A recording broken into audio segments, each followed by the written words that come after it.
ایک نئی کہانی کے ساتھ آرچی ٹاپ سٹوریز میں خوش آمدید۔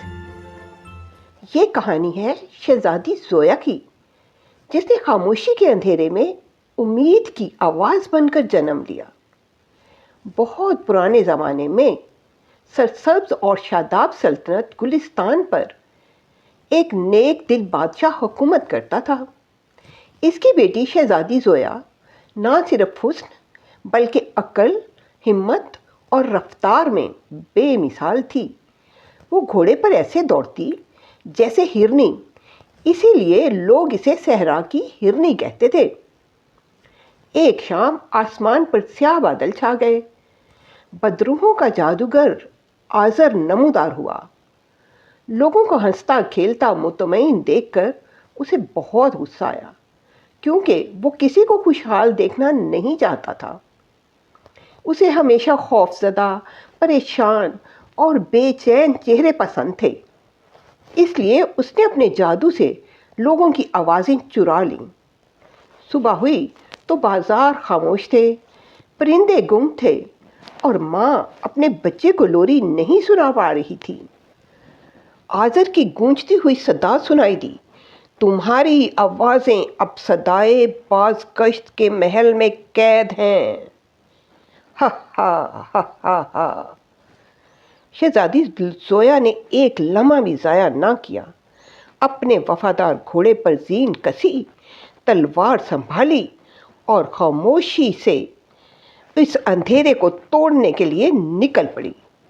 صدائے باز گشت کے محل تک جانے میں اسے کئی قدیم دشمنوں اور نئی رکاوٹوں کا سامنا کرنا پڑا۔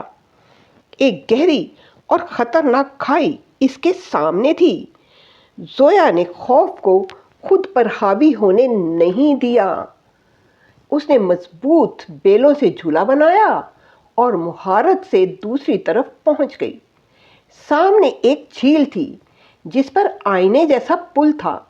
ڈراؤنا عکس دیکھ کر قدم لرزتے تو پل ٹوٹ جاتا۔ زویا نے آنکھوں پر پٹی باندھی، دل کی دھڑکن پر یقین کیا اور پل پار کر لیا۔ آگے بڑھی تو سامنے بولتی چٹانوں کی وادی تھی جو چیخ چیخ کر کہہ رہی تھیں، آگے مت جاؤ، آگے تباہی ہی تباہی ہے۔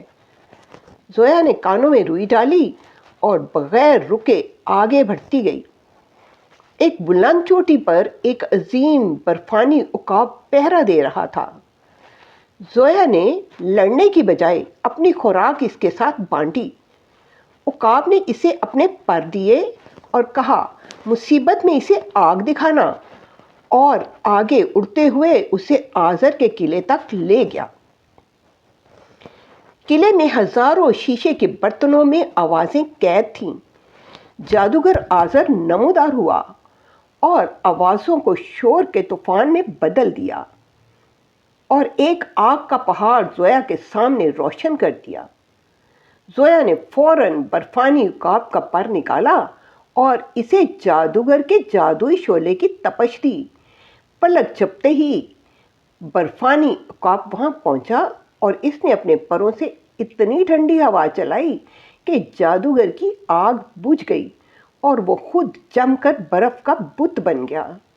زویا نے اپنی تلوار سے تمام شیشے کے برتنوں کو توڑ دیا۔